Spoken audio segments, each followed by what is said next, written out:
What's up, tribe?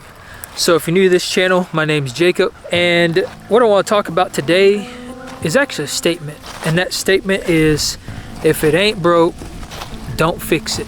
So as somebody who spent their entire career in the tech industry, that's something we used to say a lot, because it doesn't make sense to try to fix something that is not broke. And that applies to not only the tech industry, it applies to pretty much any industry out there. And it also applies to your health and to your life in general. Now, don't get me wrong, there's always room for improvement. And doing things to make improvements in your health and to your life is a great thing, no matter how you look at it. But trying to fix something when it's not broke, when there's not a problem, is not a good idea. And the reason I bring this up is because I see this a lot. I see a lot of people fall into this trap where they'll be doing something that is working great for them, and maybe they're eating a certain kind of way. Like maybe they're eating carnivore and they're eating like strictly beef, salt, and water. And it's making them feel fantastic. They've seen drastic improvements in their health.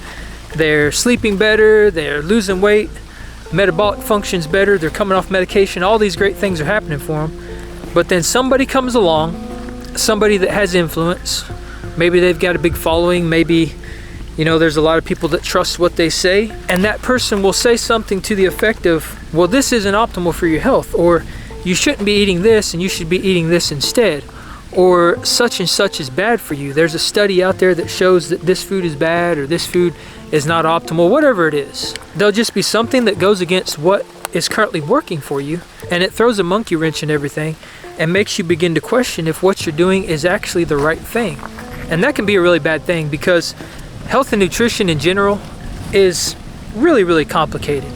It doesn't have to be complicated, and when you break it down, it's actually not really that complicated, but there's so much contradicting information out there, and there's so much information out there, period, that it makes it very confusing for the average person.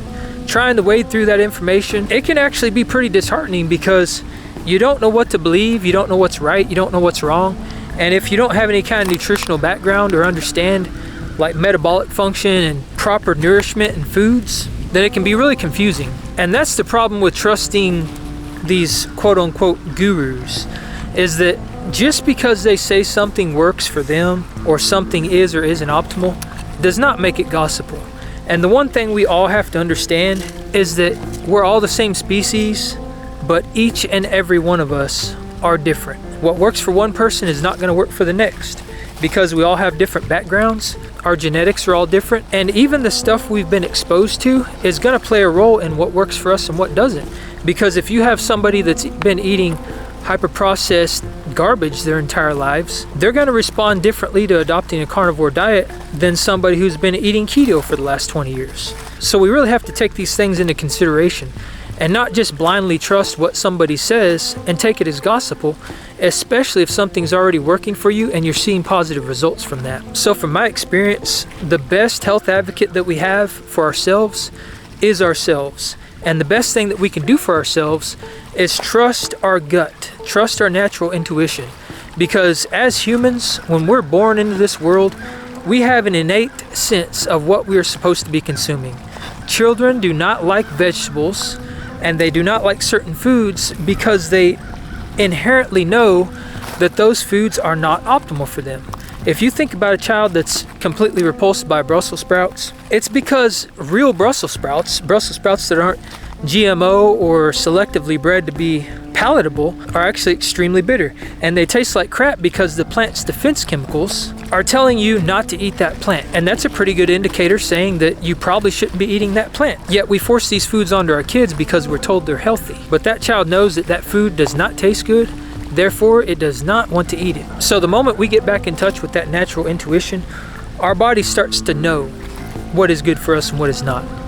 And when you start eating a certain food and it makes you feel optimal and you see great results from that, that means that food is optimal for you and you should continue to eat it. And just because somebody else says that something's good for you does not necessarily mean that you have to stop what you're doing and change just because of the information that you were given. Now, is it a good thing to test it out and see what happens? I would say yes, because there could be some validity to what the person's saying, and it's always good to be able to optimize and improve. But if you try that thing out and it doesn't work out for you and it makes you feel like garbage, you should not continue to do it. But I see this happen all too often because people will be doing something and they'll see the next bit of information that comes out there and it will say a certain thing and they'll be like, well, what am I supposed to eat now? Because I've been eating this, now all of a sudden I'm told it's bad. And what you should do in that situation is stop for a second. Just pause and think about what you're doing. How does it make you feel? What are your biomarkers telling you? Are they telling you that you're improving and you're moving in the right direction? If so, then I wouldn't change a single thing. Again, maybe you can experiment and just see what happens, but it doesn't necessarily mean that you need to change everything you're doing. Because the people that make these claims, whether it be self-proclaimed gurus or even the people from scientific studies, they do not know you as an individual. They don't know what you've been through. They don't know what your experience is. They don't know what your current health situation is. They don't know anything about you. So how in the world could they possibly claim to have any idea on what food is going to work best for you and what food isn't? And anyone who claims that they can do that for you is inherently wrong. So the best thing that we can do for ourselves is experiment on ourselves. Figure out what works best for us. Trust our gut, trust our natural intuition, and do the things that make us feel optimal. Because at the end of the day, no one knows us better than ourselves. And through that experience, you'll find out exactly what works for you, and you will never have to take dietary or lifestyle advice from anybody ever again.